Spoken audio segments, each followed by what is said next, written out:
छन्दाकारं भुजगशयनं पद्मनाभं सुरेशं विश्वाधारं गगनसदृशं मेघवर्णं शुभाङ्गं लक्ष्मीकान्तं कमलनयनं योगिर्वेद्यानगम्यं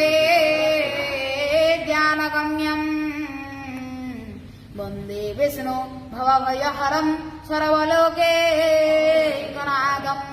कस्तूरितिलकं ललाटपटले वक्षस्थले कौस्तुभ्यं नासाग्रे गजमोकितं करतले वेणुकरे कङ्कणं सर्वाङ्गे हरिचन्दनं सुललिते कण्ठैश्च मुकुदावळे